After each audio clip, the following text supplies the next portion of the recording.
Olá, turma. Aula de arte 701, aula do dia 22/3. Nós vamos estar trabalhando com o capítulo 2 do livro de arte.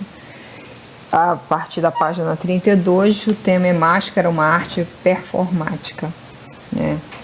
Antes de iniciarmos essa discussão, falar sobre isso, né, sobre esse tema, é bom a gente sempre mencionar que a arte africana, ela representa os usos e os costumes das tribos africanas, né? Então, o objeto de arte, ele é funcional e eles vão expressar muita sensibilidade. Desde o início do capítulo, a gente vem falando sobre essa sensibilidade, sobre essas pinturas, como nas esculturas, a presença da figura humana que vai identificar a preocupação com esses valores étnicos, morais e religiosos.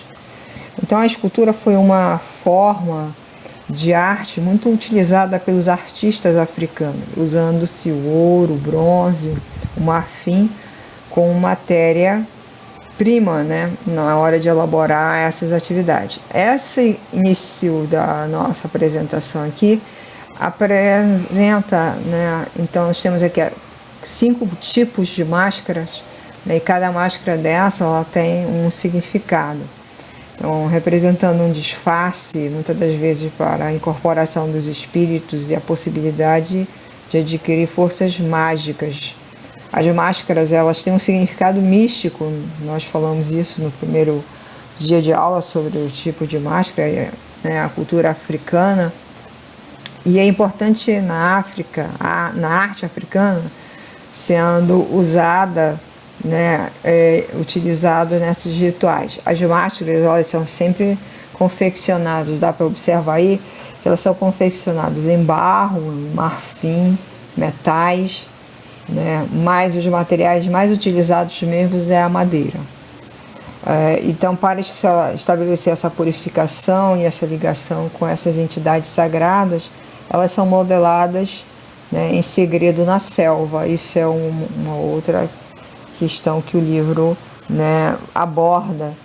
Então, visitando alguns museus, né, virtuais da Europa Ocidental, é possível a gente conhecer o maior acervo de arte antiga africana no mundo, né? Na Nigéria, né, as máscaras do século XVI na Nigéria, né, dá para a gente observar muito o Museu Metropolitano, né, da África.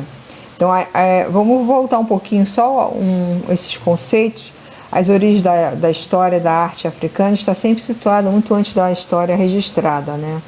A arte africana era trabalhada em rocha, no Saara, no Níger, e ela conserva entalhes de 6.000 anos. Né? Então, as esculturas mais antigas conhecidas são dos Nork, uma cultura da Nigéria de 500 anos depois de Cristo. E junto à África subsaariana, as artes culturais das tribos ocidentais, os artefatos do Egito Antigo e os artesanatos indígenas do Sul vão contribuir grandemente para essa arte africana. Então, muitas vezes representando nos filmes, né, em alguns documentários, a gente consegue perceber, né, a representação da natureza circundante. A arte foi muitas vezes interpretações abstratas de animais, vida vegetal ou desenhos naturais e formas, né? O início do ano passado, quando vocês estudavam em arte, vocês viram as artes rupestres, né? Então, são métodos mais complexos de produção da arte que foram desenvolvidos na África. E alguns dos mais notáveis avanços vão incluir esses trabalhos feitos em bronze. E o livro traz isso, né, alguns artefatos em bronze. E é legal a gente perceber, né, esse entalhamento, né, esse trabalho do artesão identificando, né, pela família, geralmente são com famílias da realeza, que vão trabalhar com bronze, como o povo em Benin. Então, a arte africana na atualidade, ela é muito chamada de arte tradicional da África, né? Estão sendo ainda trabalhadas, entalhadas e usadas dentro de um contexto totalmente tradicional.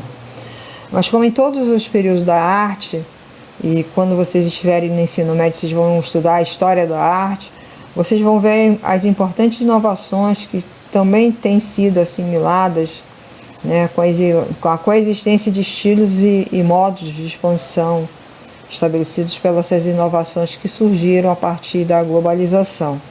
Então, nos últimos anos, com o desenvolvimento dos transportes, das comunicações dentro dos continentes, um grande número dessas formas de arte tem sido disseminado, né, com as trocas, né? Então, você vai conhecendo uma coisa aqui, outra ali, você vai diversificando esse material e aí há uma diversa cultura africana. Então, a arte africana tem uma coisa muito interessante.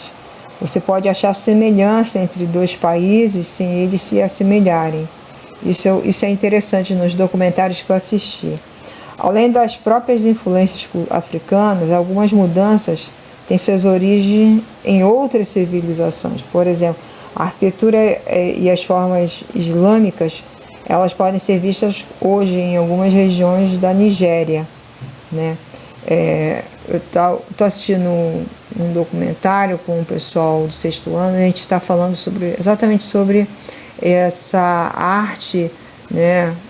O 6º ano, não, desculpa, o 8º ano, falando sobre essa arte dentro dos templos, né? E a gente consegue perceber a arte africana dentro dessa mistura, né? Dos templos. E alguns desenhos e pinturas do leste indiano também têm bastante similaridade com as formas e com as esculturas e as máscaras de artistas dos povos africanos, que são artistas mais contemporâneos, principalmente nas igrejas e nas catedrais africanas. Ainda na África, nos últimos anos, há um desenvolvimento de formas e esculturas ocidentais modernas. Eu falei para vocês sobre os bancos, né, estabelecimentos comerciais e as sedes governamentais, que elas têm toda uma estrutura de desenvolvimento e modernidade dentro dessa estrutura. Então, os turistas têm sido grandes responsáveis por uma nova demanda dessas artes, particularmente pelas máscaras decorativas e esculturas africanas feitas em marfim e ébano. Aqui e ali, dessas matérias de jornais, você olha para a casa do repórter que está fazendo home office, geralmente tem uma máscara, né? Então, é uma máscara ou então um totem africano, um desenho africano, uma imagem africana, né? Uma arte, uma escultura africana feita, né, em madeira. Então, o desenvolvimento da escola de arte, arquitetura em cidades africanas tem incentivado muito os artistas a trabalhar com novos meios, tais como cimento, óleo, pedra, alumínio, como uma forma de utilização de diferentes cores e desenhos também. Então, nós vamos acompanhar nesse livro, nesse capítulo, exatamente essa discussão, né? Então, entre o Brasil e a África, no livro, vai falar sobre esses gêneros musicais, né? Eu estou retomando algumas coisas antes de chegar ao que eu quero, tá? Entre o Brasil e a África, e aí ele fala sobre os gêneros musicais que nasceram dessa herança histórica proveniente da África, como o samba, o lundu, o choro, o maracatu. E nós assistimos e ouvimos também algumas músicas. Nós temos Baden Powell, né, que é um dos meus... hoje de manhã, inclusive, eu estava falando com a minha mãe. Eu acho que o Baden Powell eu acho que é uma referência muito grande do meu gosto musical. Eu acho que eu tenho o Baden Powell como um dos melhores. Então, você tem Vinícius de Moraes, Gilberto Gil, Seu Jorge hoje, né, o Criolo, Isalu, entre outros.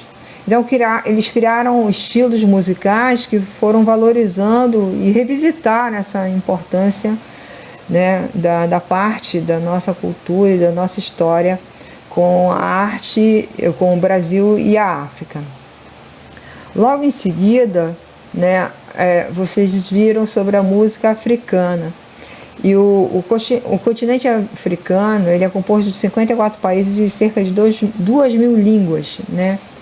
E por aí já dá para perceber o tamanho dessa diversidade cultural, né? O meu genro ele é do Haiti, mas ele tem, dentro do conhecimento dele de idioma, ele tem lá 2 ou 3 línguas, né, africanas. Ele tem um domínio, né, de algumas línguas africanas. Então, isso aconteceu por conta da colonização, isso aconteceu pela diversidade cultural e pelo próprio tamanho, né, das influências que se tem. Então, assim como acontece em outras partes do mundo, as formas musicais tradicionais elas vão se entrelaçando, né, com as tendências contemporâneas, e aí criam novas formas de expressões artísticas. Eu lembro que eu falei para vocês a respeito de uma cantora que eu também comecei a acompanhar, né, o desenvolvimento dela, comecei como vocês falam, seguir, né? E aí eu sou fã da Angélique Kiddo. E aí ela tem, né, ela é de Benin, eu falei para vocês, e ela faz esse trabalho, né, com hip hop e com essa música eletrônica, né, com uma ponte entre a música norte-americana, carimbenha e brasileira. Ela esteve no Brasil. E Angélique Kiddo defende essa causa social em favor da vida melhor para as mulheres africanas. Então, toda a música dela traz como tema essa bandeira, né, da valorização da mulher africana. Então, aqui na tela está lá, como corações fortes, vivos e musicais, os tambores soam nas tradições culturais da africana. A percussão é muito presente nos muitos ritmos do continente.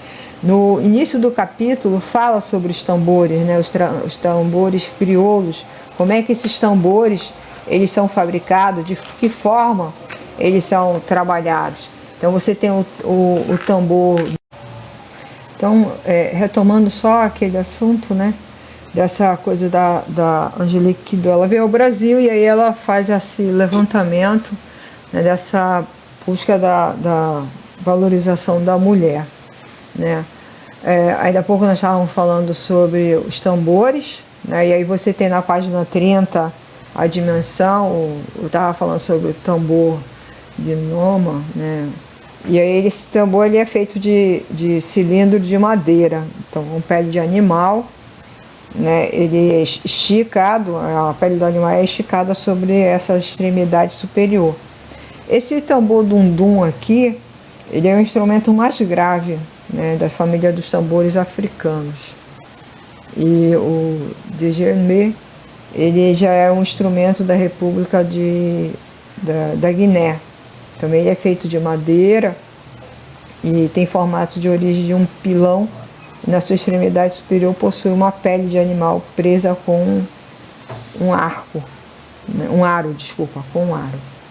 Bem, logo em seguida, né, no livro de vocês entra 2 expressões, né, são expressões em Bantu, muito usada em Moçambique como contadores de histórias. Antes de iniciar o seu ofício, as palavras são entoadas, caringana, caringanã, e a plateia responde cariganã. E aí são os chamados griots. Os contadores de histórias que vão participar dessa tradição são chamados griots. Eles são, né, os representantes dos países de Mali, e aí eles vão contando, isso está na página 24 do nosso livro, e aí eles são a memória, a história, né, toda contada por eles, e aí em Guiné e Senegal. Para acompanhar musicalmente suas histórias, os griots utilizam instrumentos como o cora e o balof. Aí vocês viram também no livro que tem a cora, né, aparece o instrumento a cora logo na página 24, né, e uma cantora Sona. A Sona, ela apresenta a cora, ela começa a levantar, né, a discussão. A Sona, ela ministrou aulas e palestras no Reino Unido, nos Estados Unidos, sobre a história da música dos griots e sobre o instrumento cora. Ela que é a maior expressão em relação a isso, né? E a manifestação toda está nessa relação, né? Da valorização e da divulgação da arte crioula. Aqui nós temos músicos africanos, aqueles que eu te falei, ó. Angelique Do, tá lá na página do nosso livro, deixa eu ver aqui, 26 e 27, né? São todos os músicos africanos que aparecem, né? O Brasil tem uma série de músicos africanos também, né? Que fazem, ainda há pouco eu até falei, né? Representam, né? A música africana, gostam, tem esse ritmo africano, né? E vão jogando essa influência, recebem essa influência, né, da música africana.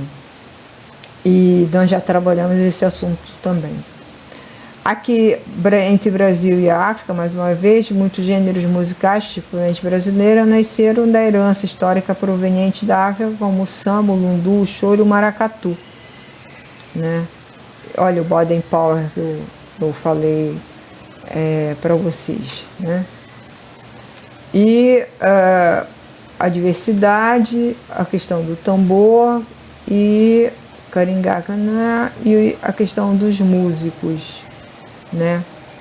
Essa representação toda das máscaras, né? Da performance das máscaras, essas máscaras, elas são as formas mais conhecidas da plástica africana. Elas vão constituir síntese de elementos simbólicos mais variados, né, se convertendo em expressões da vontade criadora do africano.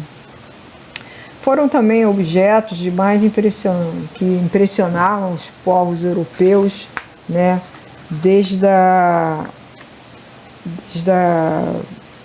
criação, né, dessa comunicação das primeiras exposições no Museu do Velho Mundo, através de milhares de peças saqueadas do patrimônio da cultura africana. Embora esse reconhecimento nenhum, e aí o seu significado é apenas simbólico, né? Então as máscaras, elas transformam o corpo do bailarino, que conserva a sua individualidade. A gente viu isso no teatro no ano passado, e servindo-se dele como se fosse um suporte vivo e animado. Aí vai encarnar um outro gênero, né, em um outro ser, um gênio, animal místico, que é representado assim momentaneamente. Uma máscara é um ser que vai proteger quem a carrega. Essa é a crença que se tem, né, da cultura africana. Então ela está destinada a captar força vital que escapa de um ser humano ou de um animal no momento da sua morte. E aí essa energia ela é captada na máscara e controlada posteriormente. Na página 33 do nosso livro, ele fala a respeito disso. E na página 34 tem um exercício, né, e tem a coisa de trabalhar os elementos das máscaras, né, das máscaras africanas. Então, os griots, só para reforçar a questão dos griots, eles são responsáveis, gente, por transmitir oralmente, de geração em geração, muito desses aspectos da cultura do seu povo. É bom ressaltar que no continente africano, a tradição escrita também é muito importante nesse sentido. Então, de acordo com alguns pesquisadores, o primeiro alfabeto do mundo ele tem origem egípcia. E o assunto, né, caso desperte esse assunto, o interesse da turma, eu acho que é legal levantar uma pesquisa sobre o sistema da escrita africana. E se alguém tiver interesse, traz na próxima aula o que vocês descobriram. Tem uma relação com a árvore baobá. A árvore baobá ela é considerada sagrada dentro de algumas tradições africanas. Em certas comunidades, A árvore ela tem várias utilidades e por isso ela é chamada árvore da vida. Nós falamos sobre isso em algumas aulas. E aí é legal vocês também pesquisarem sobre a árvore da vida. Tem muitos desenhos sobre a árvore da vida, né? Então os sons, né, dos equipamentos, os sons dos tambores também não são apenas como instrumento musical, mas também para a comunicação. Os tambores eles são usados na comunicação, né, entre os povos. Os tambores são instrumentos musicais e eles são considerados e são tocados pelos consagrados. E eles são usados exclusivamente em celebrações oficiais. Então, os tambores musicais eles não são considerados sagrados apenas, não podem ser tocados por qualquer pessoa, em qualquer ocasião. É isso que eu quero que vocês entendam, né? Então, tem que educar e instruir o povo. Então, isso que é o termo que designa tanto o tambor como aquele que toca. Então, existem várias atividades no capítulo 2 que ele vai fazer essa referência, né? O exemplo da arte africana, os grafismos, eles também estão presentes. Inclusive nessas máscaras que vocês estão vendo aí na tela, né, tem muito grafismo. É bom a gente observar esses elementos visuais, como os ritmos que nós vimos, as linhas, a cor, o contraste, a repetição, o equilíbrio, né, a questão da escala, elas são muito simétricas, né, a construção, né, de uma máscara dessa é extremamente simétrica. Na página 32 do nosso livro tem uma relação da obra de Picasso e as máscaras africanas, identificando essas características em comuns entre elas. Na aula passada, inclusive, eu falei sobre isso. E é só um reforço daquilo que a gente já tem falado, né, sobre o assunto da arte e da cultura africana, tá bom? Vamos nos falando na sala de aula, porque tem muito o que falar ainda. Até lá!